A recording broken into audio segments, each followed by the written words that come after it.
Good morning and welcome to today's New York City Council vote on the Committee of Civil and Human Rights. At this time, please silence all electronic devices. Chair, you may begin. Good morning, everyone. I would like to thank everyone for joining this morning. I'm Councilmember Christopher Marte, and I'll be presiding today as interim chair on behalf of my colleague, Dr. Natasha Williams, who serves as chair of the Committee on Civil and Human Rights, and who unfortunately could not be here today. Today, the committee will consider whether to recommend the overrides of the mayor's vetoes of introduction number 982A in relations to pay data reporting by private employers and introduction number 984A in relations to a study on pay equity for private employees. We will also vote on whether to recommend that the mayor's vetoes messages be filed. I'd like to recognize my following committee members: Majority Leader Farias, Councilmember Rita Joseph, Councilmember Kevin Riley. Virtually, we have Councilmember Tiffany Caban. Before we vote, Chair Williams has requested that I read the following statement on her behalf. The bills we are discussing today were carefully considered and approved by the committee because, despite considered progress made over the last century, inequitable pay gaps persist in New York City and nationwide. Sadly, New York City is far from a leader in closing these gaps. Efforts to close race and gender-based pay gaps have been stalled for the last 25 years, with no meaningful progress made since the early 2000s, before many of us here today were even old enough to work. These pay gaps persist even as educational gaps between demographic groups have shrunk, and they have stubbornly remained through huge macroeconomic and microeconomic shifts from the dot-com bubble and the 2008 financial crisis and through the COVID-19 pandemic and its aftermath. New York City government already analyzes internal pay data to help us assess and address pay gaps among city employees, but the public lacks access to substantive data from private sector employers. Our other jurisdictions with similar laws has already been seen measurable progress towards pay parity in the years since they were enacted. These two pieces of legislation will give New York City similar tools to help understand and combat the gender and racial pay disparities in our city.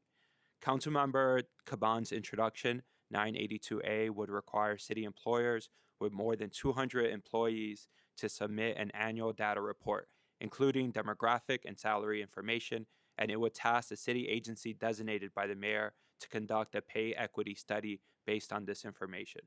Majority Leader Farias' introduction 984A would require that this pay equity study be conducted annually and that the agency present its findings and recommendations for improving pay equity to the mayor and the speaker of the city council. Over the course of months, these two bills were negotiated and amended in close collaboration with the mayor's administration and agency leaders, as well as stakeholders from the private sector and pay equity advocates. The mayor's vetoes disregard the hard work, thoughtful engagement, and the democratic process through which these bills were crafted. His late-breaking claims that these bills are unworkable contradict not only his own staff's position, but also ignores the experience of other jurisdictions who implemented similar measures years ago with positive results. Therefore, today we must again affirm our determination to move New York City towards a future in which workers receive equitable pay no matter who they are and who they work for. I'll pass it to Majority Leader Farias and Councilmember Caban for their remarks.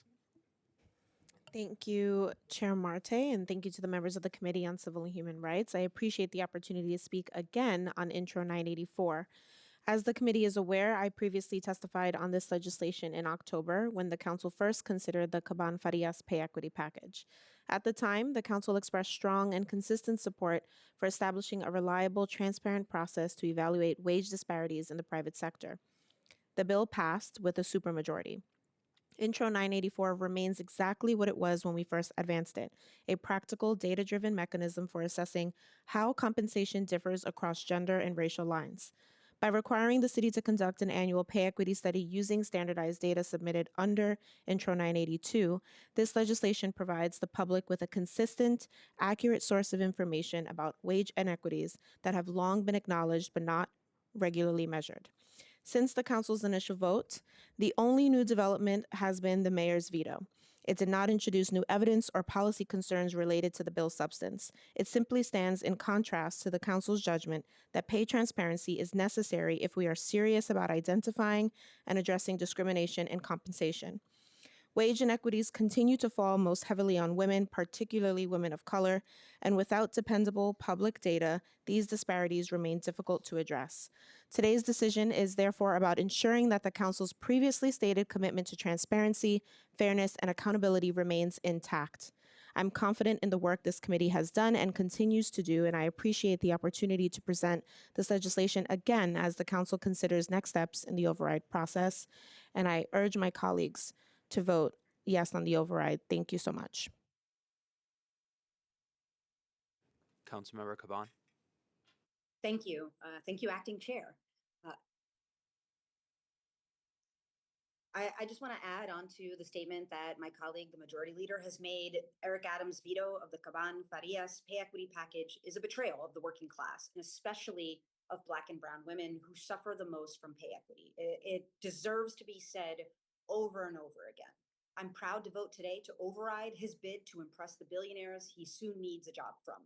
This historic pay equity package will require large employers to report pay data and mandate rigorous public analysis. We have been talking about the gender pay gap for decades, but without knowing how it breaks down from job to job, industry to industry, corporation to corporation, we can't know how best to tackle it. When we shine a light on inequity, we create the conditions to end it. And these bills are about accountability and equity for New Yorkers, especially the women and people of color who have been underpaid and undervalued for generations. This legislation would not have been possible without Majority Leader Amanda Farias, POW Her New York, Legal Momentum, and so many organizations and workers who have fought for pay transparency and fairness. So thank you to Sarah Swain, Jonah Birch, and Celia Castellan for their commitment in getting this across the finish line. And thank you to Speaker Adams and the Speaker's team for your support in overriding this just simply ridiculous veto. Thank you, Chair, and I'll pass it back to you. Thank you. We will now be voting on the following items. Shall we accept and file the mayor's veto messages? And shall we pass introduction number 982A and introduction 984A, the mayor's veto messages notwithstanding? I now ask the clerk to call the roll. Good morning, William Martin, Committee Clerk. Roll call vote, Committee on Civil and Human Rights. All items are coupled. Councilmember Marte. I vote aye on all. Congratulations. Williams. Salamanca. Riley. Aye. Joseph. Aye on all. With a vote of 3 in the affirmative, 0 in the negative. We're going to hold the vote open. Current results, by a vote of 3 in the affirmative, 0 in the negative, and no abstentions. All items have been approved by the committee as described by the chair, and the roll will be held open at request of the chair.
I want to recognize Councilmember Salamanca. Opening roll call, Committee on Civil Service and Human Rights. All items are coupled. Councilmember Salamanca. Aye on all. Vote is now 4 in the affirmative, 0 in the negative, no abstentions. Items are still approved as described by the chair. Thank you all. The hearing is now closed.